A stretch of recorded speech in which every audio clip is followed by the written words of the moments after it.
एक गांव में राम सिंह और पद्मापति रहते थे। कुछ समय बाद उनका बच्चा होने वाला था। पद्मा हॉस्पिटल में भर्ती थी। नर्स ने राम सिंह को आकर खुशखबरी दी कि आपके जुड़वा बच्चे हुए हैं। राम सिंह ने कहा कि दोनों लड़के हैं, लेकिन नर्स ने कहा कि नहीं, एक लड़का एक लड़की। राम सिंह लड़की नहीं चाहता था, क्योंकि लड़की की शादी में होने वाले खर्चे से वह डरता था। 2 से 4 दिन के बाद राम सिंह अपनी पत्नी और बच्चों के साथ अपने घर पर आ गया। वह ज्यादातर लड़के को ही खिलाता था। पद्मा को यह बात पसंद नहीं थी। एक दिन राम सिंह अपनी पत्नी से बोला कि हम 2 बच्चों का खर्च नहीं उठा सकते। हमारी आर्थिक स्थिति अच्छी नहीं है। इसके अलावा लड़की की शादी में होने वाले खर्चे को भी हम नहीं उठा सकते।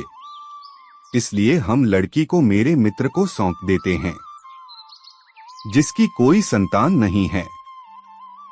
वह हमारी लड़की को हमसे भी अच्छे से पालेगा, क्योंकि वह बहुत अमीर है। पद्मा ने अपनी लड़की को देने से मना किया, लेकिन राम सिंह के कहने पर दुखी मन से उसने अपनी लड़की को राम सिंह को सौंप दिया। राम सिंह ने लड़की को अपने मित्र की बीवी को सौंप दिया। बच्चा पाकर वह बहुत खुश हुए। इसके बाद समय बीतता गया। राम सिंह अपने लड़के को अच्छे से पाल रहा था और उसकी हर इच्छा को पूरा करता था। लड़का जब 20 वर्ष का हुआ तो उसने राम सिंह से बाइक दिलाने की जिद की। राम सिंह ने अपनी बीवी के गहने बेचकर उसको बाइक दिला दी। कुछ समय बाद उसने अपने लड़के के लिए खेत बेचकर एक दुकान खुलवा दी, जिससे वह कुछ कमाने लग गया।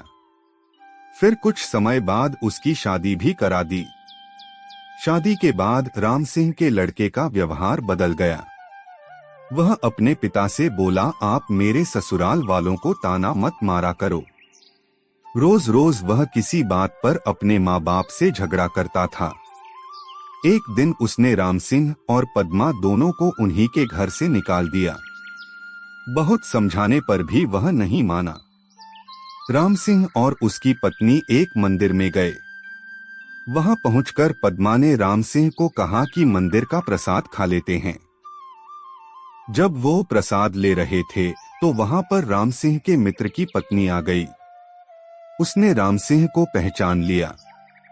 उसने अपनी उसी बेटी से राम सिंह को मिलवाते हुए बताया कि यह वही है जिसको आपने 25 वर्ष पहले हमको सौंपा था।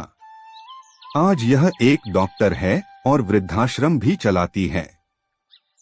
राम सिंह और पद्मा अपनी बेटी से मिलकर बहुत खुश हुए और उनने अपनी सारी बात अपनी बेटी को बताई। इसके बाद वह बोली कि अब आप दोनों मेरे साथ ही रहेंगे। सीख, इस कहानी से हमें यह सीख मिलती है कि हमें कभी भी लड़के लड़की में भेदभाव नहीं करना चाहिए। आशा करते हैं कि कहानी आपको अच्छी लगी हो। हमेशा इस तरह की कहानियां सुनने के लिए हमारे YouTube चैनल को अवश्य सब्सक्राइब करें। धन्यवाद।